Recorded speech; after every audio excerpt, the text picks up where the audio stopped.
Gayatri college Sanchore के आज की इस क्लास में बीएससी और बीएससी बीएड पार्ट फर्स्ट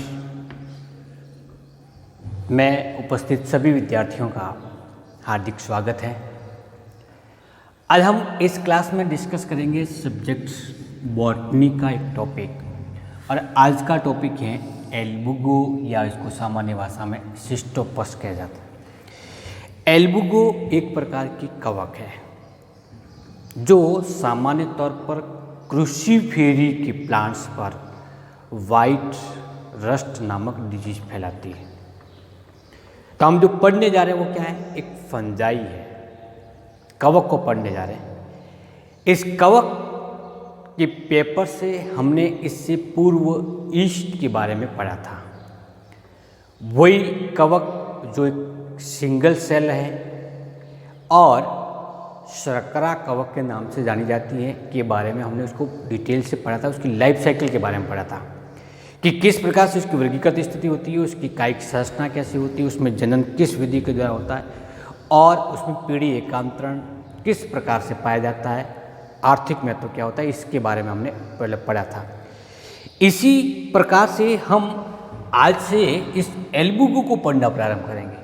क्या क्या पढ़ेंगे कि एल्बुगो है क्या, ये वर्गीकृत इसकी स्थिति इसकी क्या है, इसकी कितनी प्रजातियां पाई जाती है, कौन से पादपों पर रोग फैलाते हैं, रोग किस प्रकार के होते हैं, उससे नुकसान क्या होता है, इस कवक की कायिक संरचना कैसी होती है, कवक में कौन से प्रकार का जनन होता है, लैंगिक जनन कैसा होता है, जीवन चक्र कैसा होता है, इत्यादि के बारे में हम पढ़ना प्रारंभ करेंगे।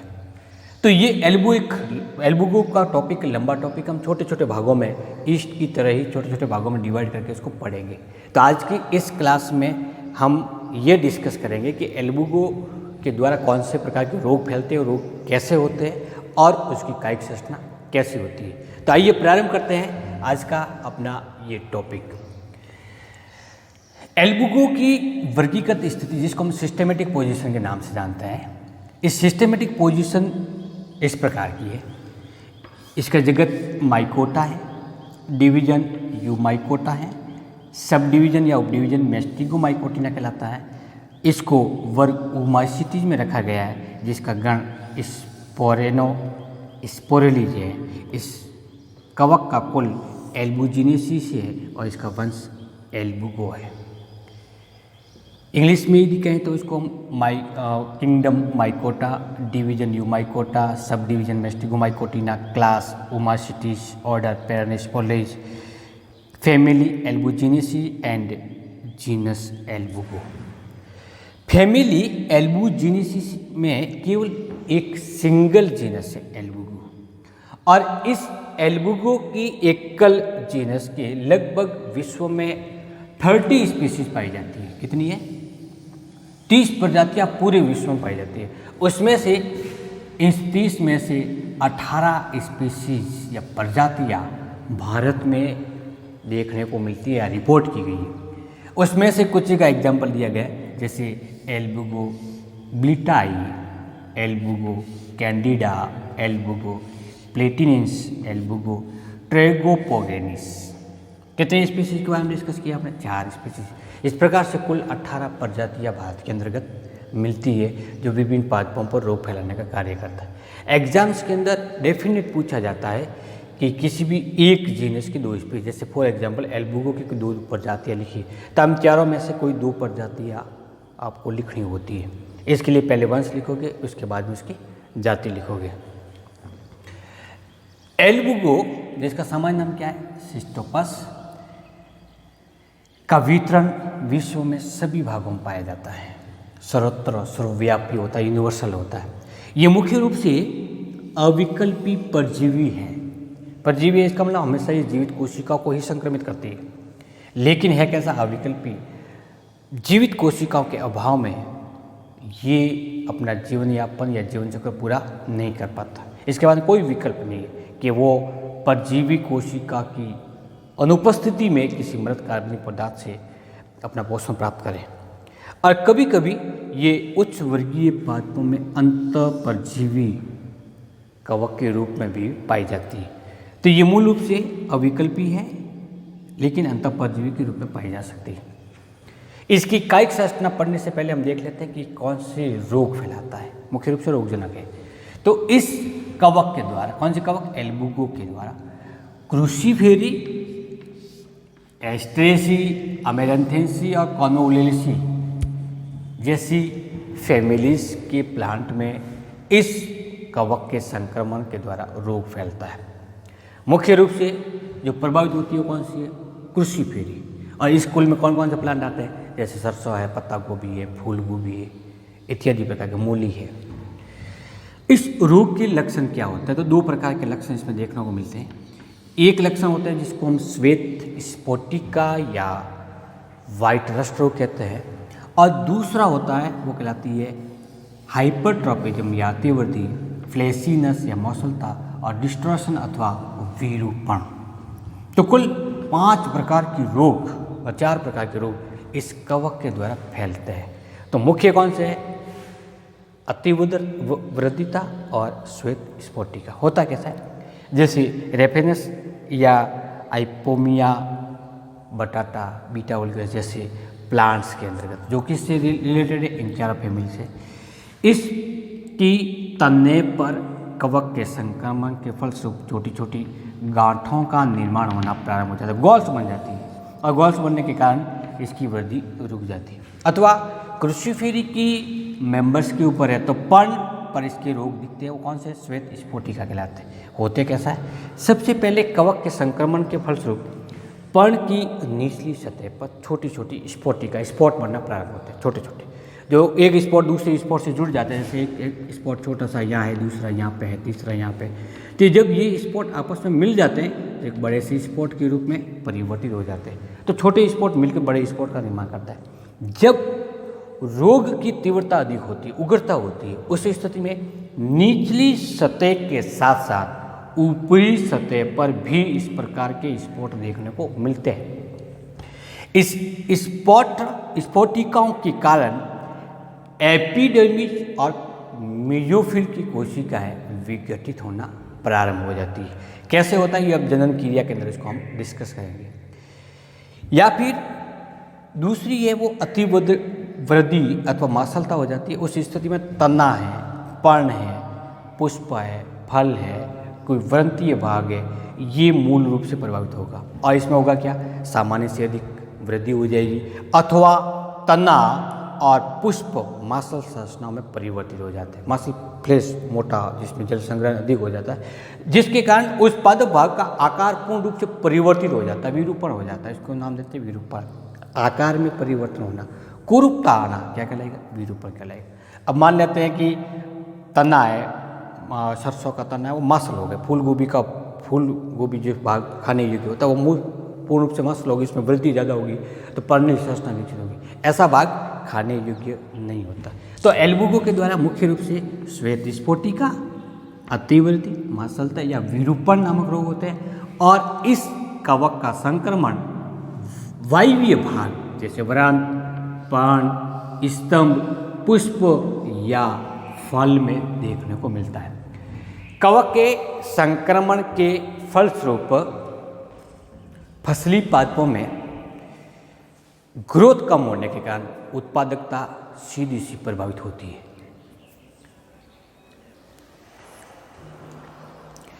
एल्बुगो की वेजिटेटिव जब स्ट्रक्चर देखते हैं तो मूल रूप से ये थैला प्लांट है, अर्थात प्लांट बॉडी थैलस टाइप है।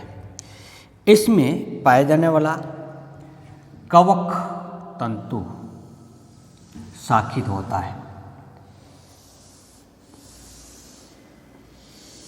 इस प्रकार की स्ट्रक्चर ये होता है, 2 भागों में या 2 से अधिक भागों में विभक्त होता था, उसको हम नाम देते हैं शाखित प्रकार का ब्रांच होता है। इस कवक तंतु में कहीं पर भी कोई पट नहीं पाए जाते हैं, जिसके कारण कैसा होता है, ये अपट्टी होता है।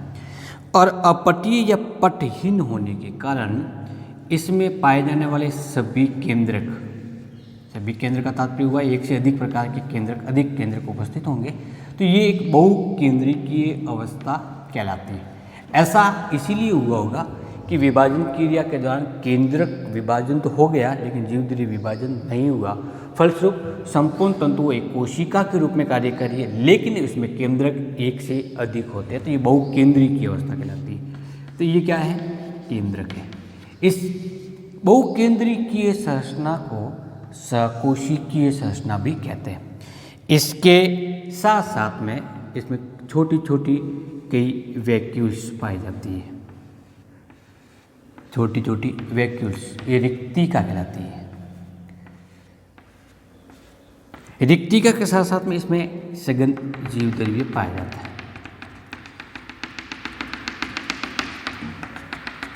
तो ये एक स्ट्रक्चर है, एकल संरचना है, ये क्या कहलाएगी? रिक्तिका कहलाती है। और ये कणिकीय पदार्थ जैसे तेल बुंदक है।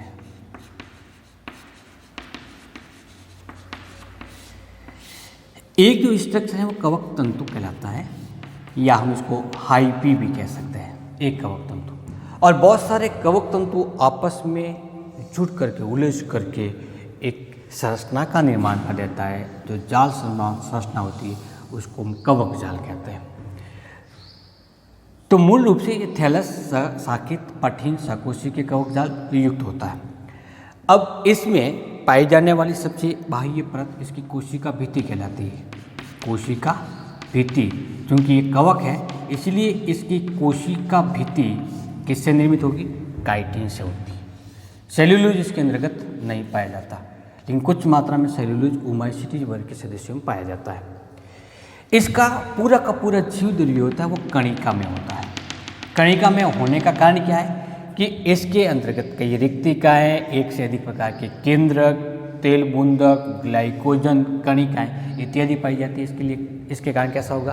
कणिका में होता है। और इसके साथ में कोशिका भित्ति से जीवद्रव्य की ओर जैसे जैसे अंदर बढ़ते जाते हैं वैसे वैसे इसमें कुछ नलिकीय संरचनाएँ दिखना प्रारंभ हो जाती है। तो ये तो एक सामान्य सब प्रकार का कवक तंतु की संरचना हुई। अब ये अपना पोषण चूँकि अविकल्पी परजीवी के रूप में इसलिए जीवित कोशिका से प्राप्त करता है।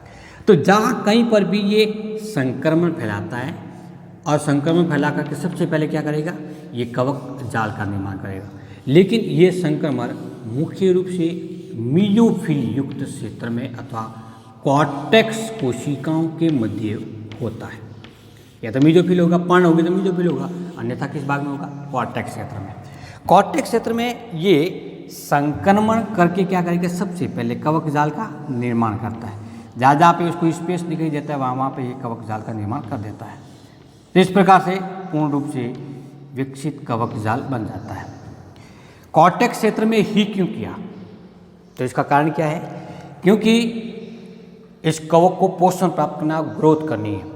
कॉर्टेक्स क्षेत्र तथा मीजोफिल क्षेत्र की कोशिकाओं के मध्य इंटरसेलुलर या अंतरकोशिकीय अवकाश पर्याप्त मात्रा में पाया जाता है, नंबर 1। तो इसको ग्रोथ करने के लिए स्पेस मिल जाता है। दूसरा, कॉर्टेक्स या मीजोफिल की सेल्स होती है वो मर्दुतकीय प्रकार की होती है। इसके कारण इसकी कोशिका भित्ति पतली होती है, तो आसानी से इस कोशिका भित्ति को भेद करके ये कोशिका में से पोषण प्राप्त कर सकता है। नंबर 3, मीजोफिल क्षेत्र की कोशिका है तो इसमें पोषक तत्वों की मात्रा सबसे अधिक होती है, तो आसानी से उन पोषक तत्वों को ग्रहण कर सकता है। तो क्या करेगा कि जिस सतह पर, जैसे ये कोशिका के संपर्क में मर्दुतकीय कोशिका और इसके संपर्क में ये कवक तंतु आया, तो इस कवक तंतु से एक घुंडीनुमा संरचना विकसित होती है जो कि इस मीजोफिल कोशिका में प्रवेशित हो जाती है। एक घुंडीनुमा संरचना विकसित होगी और वो किस में प्रवेश करेगी? मीजोफिल कोशिका। आवाज़ आकर गुब्बारे के समान फूल जाती है। इस घुंडीनुमा संरचना को शुष्कांग कहते हैं, क्या कहेंगे? हस्टोरियम कहेंगे। इस हस्टोरियम की कोशिका भित्ति होती बिल्कुल पतली होती है, तो आसानी से पोषक तत्वों को ये ग्रहण कर सकता है। तो ये कौन सी कोशिका? मीजोफिल कोशिका है। और ये स्ट्रक्चर क्या है? हस्टोरियम है। इस हस्टोरियम में 2 भाग हुए। ये भाग तो इसका हेड कहलाता है और ये आधारी भाग होता है वो कहलाता है इसका स्टॉक। क्या कहलाएगा? स्टॉक कहलाएगा। अवशोषण किसके द्वारा करता है? हेड के द्वारा, शीर्ष क्षेत्र के द्वारा करता है। इसकी विशेषता क्या होती है कि इस हेड के अग्रभाग की ओर, लगभग आधे से ऊपर भाग की ओर, इस क्षेत्र के अंतर्गत माइटोकॉन्ड्रिया, और राइबोसोम तथा सघन जीवद्रव्य पाया जाता है, लेकिन कभी भी इसके अंदर केंद्रक नहीं पाया जाता। क्या नहीं पाया जाएगा? केंद्रक नहीं पाया जाता, लेकिन राइबोसोम और माइटोकॉन्ड्रिया जैसी संरचना अधिक पाई जाने के कारण जीवद्रव्य होता है वो सघन होता है, जबकि आधारीय भाग की ओर जीवद्रव्य और कोशिकांगों की सांद्रता कम होती है। इस कोशिकाओं से ये मृदु कोशिका परिवेशित हो गया, यहाँ से ये हस्टोरियम पोषक तत्वों का अवशोषण करता है। क्या करेंगे? अवशोषण करके अपनी ग्रोथ को निरंतर जारी रखते हैं। यदि ये मृदुत कोशिका के अलावा किसी अन्य कोशिका में परिवेशित होता तो चूंकि वो स्थूल कोणातक या डड्डोत कोशिका होती तो आसानी से वो इन कोशिका भित्ति को भेद करके अंदर प्रवेशित नहीं कर पाता, हस्टोरियम का निर्माण नहीं होता, पोषक तत्वों की पूर्ति नहीं हो पाती, फलस्वरूप कवक पोषक तत्वों के अभाव में नष्ट हो सकता है। क्योंकि ये इन कोशिकाओं के मध्य रह करके इनसे पोषण प्राप्त करता रहता है, इसके कारण उस परपोषी कोशिका जिसके अंतर्गत ये संक्रमण किया, जिसके अंदर ये पाया जाता है, उपस्थित होता है, उसको परपोषी कोशिका कहेंगे। तब परपोषी कोशिकाओं से लगातार पोषक तत्वों का अवशोषण करने के कारण उस परपोषी कोशिका में पोषक तत्वों की कमी हो जाती है। फलस्वरूप पहला जो लक्षण उत्पन्न होता है वो पोषक तत्वों की कमी के कारण। उसके बाद में इसमें जब जनन होगा तो ये एपिडर्मिस कोशिका को तोड़ देगा, जिसके फलस्वरूप दूसरे प्रकार के लक्षण जैसे श्वेत स्फोटिका है, मांसलता है, अथवा विरूपण की क्रिया है या फिर अतिवृद्धि है, इत्यादि प्रकार के लक्षण विकसित होते हैं। तो एक सामान्य और सरल प्रकार का कवक जाल या कवक तंतु एल्बुगो के अंतर्गत पाया जाता है। अगली क्लास के अंतर्गत हम डिस्कस करेंगे कि एल्बुगो किस प्रकार से जनन की प्रक्रिया अपनाता है और कैसे जनन करता है। Thank you.